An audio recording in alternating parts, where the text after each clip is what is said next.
তিনটা ফাইট আর তিনটা গান শুট করে জোড়া লাগিয়ে বাপের জন্মে এরকম অ্যাকশন তোরা করতে পারবি? বাপের জন্মে বাংলাদেশের কোনো সিনেমায় এরকম অ্যাকশন দেখেছিস? আর কথায় কথায় তো বলছিস যে দুইটা ফাইট দুইটা গান জোড়া তালে দিয়ে সিনেমা বানায় আমার আব্বা শাকিব খান, সেই সিনেমা চলে না। তোদের আব্বা, তোদের বাপ, তোদের নানা খালু সবগুলোকে শাকিব খান দিয়ে দিয়েছে, বুঝতে পেরেছিস? গতকাল থেকে স্টার সিনেপ্লেক্সে একটি করে শো চালু হয়েছিল। আজ থেকে দুইটা তিনটা চারটা এই করতে করতে স্টার সিনেপ্লেক্সের প্রত্যেকটা শাখায় প্রত্যেকটা শো ম্যাজিস্টার শাকিব খানের প্রিন্স পেতে চলেছে। তোদের জন্য আরো একটা বদনা ভর্তি সমবেদনা জানাই যে তোরা এখন থেকে শুধু এই রকম বসবি আর বুঝবি শাকিব খান কি জিনিস, প্রিন্স কি জিনিস, দুইটা ফাইট দুইটা গান, তাই তো? তোদের হিরোকে দিয়ে সিনেমা বানালে কে যায় দেখতে বলতো? তোরা তো মানে সিনেমা বানানোর পর থেকে প্রত্যেকটা সিনেপ্লেক্সে লেপ বালিশ খেতা নিয়ে গিয়ে শুয়ে আসিস, কেউ কেউ বসে আসিস, কেউ কেউ ওখানে হাঁকছিস, ওখানেই খাচ্ছিস, বউটো লাগে না, ওখানেই শুয়ে আসিস, রাতে তোদের কোনো বউটো লাগে না। তো মেগাস্টার শাকিব খান তো ওরকম না রে। শাকিব খান সিনেমা মুক্তি দিয়ে আবারও আরেকটা সিনেমার শুটিংয়ে চলে গিয়েছে। সামনেই তো দেখা যাবে যে তোদের কোন বাবা কোন সিনেমা নিয়ে এসে শাকিব খানের সাথে লাগে। সামনে ঈদে, কোরবানির ঈদে তো তোরা সিনেমা আনতে পারবি না, পারবি কি? পারবি না, কিন্তু শাকিব খান ঠিকই নিয়ে আসবে।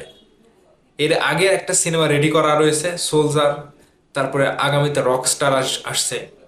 সেই জায়গা থেকে তোদের যে এই কথাগুলো ইন্ডাস্ট্রিতে শাকিব খানের যে কারিশমা, যে ক্যালমাটা তোরা যে স্বীকার করতে চাস না, সেটা কিন্তু স্বীকার করা কিংবা নিজে কান ধরে উঠ বস করে নিজেকে মানে ভীত প্রমাণ করা, সেটা কিন্তু তোরা করছিস। একটা স্টার সিনেপ্লেক্সের কর্তৃপক্ষকে ভুলিয়ে ভালিয়ে প্রিন্স সিনেমাটি তোরা চালাতে দিসনি ঈদের 4 দিন। আচ্ছা গেল সেই কথা বাদ দিলাম, তোদের সিনেমা পাইরেসি হয়ে যাওয়ার ভয়ে সিঙ্গেল স্ক্রিনে চালাতে দিসনি, সিনেপ্লেক্সে চালাবে সেই সূত্র ধরে সিনেপ্লেক্সে প্রিন্সকে চালাতে দিসনি। কারণ তোরা সিঙ্গেল স্ক্রিন পাবি না, সিঙ্গেল স্ক্রিন ব্যবসাটা করতে পারছিস না, সেই জায়গা থেকে মাল্টিপ্লেক্সের সকল ব্যবসা তোরাই নিবি, সব দর্শক তোরাই নিবি। এই যে চক্রান্তটা করলি প্রিন্সের সাথে, এই চক্রান্ত আমরা বুঝি, ঠিক আছে? আগামীতে বোঝাবো তোদের কোন বাবার সিনেমা তোরা চালাস, সিনেপ্লেক্সে কোন বাবার সিনেমা চালায় শাকিব খানের বাদ দিয়ে। যেহেতু শাকিব খানের সিনেমা যদি কোনো ঈদে একটাই আসে শুধু শাকিব খানের সিনেমা, তখন অন্য কোনো সিনেমা যদি না আসে তখন কি করবি? তখন তো ওই বাবাদের সিনেমা আর পাবি না, তাই তো? তখন শাকিব খান আব্বার সিনেমাই চালাইতে হবে। আর তুই একটা প্রযোজক হিসেবে সিনেমার যদি ভালো না চাস, সিনেমার যদি বদনাম করিস, একটা শাকিব খানের বদনাম করা মানে ইন্ডাস্ট্রির বদনাম করা, বুঝিস না? কথা বুঝিস না হালারপু?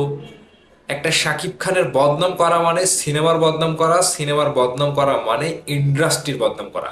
সুন্দর করে তোর বাবাদেরকে একসাথে বসে চারটা মুড়ি মাখাবি, মুড়ি মাখিয়ে খাবি, গিলবি, আর এই বিষয়গুলো ডিসকাস করে তারপরে ক্যামেরার সামনে কথা বলতে আসবি।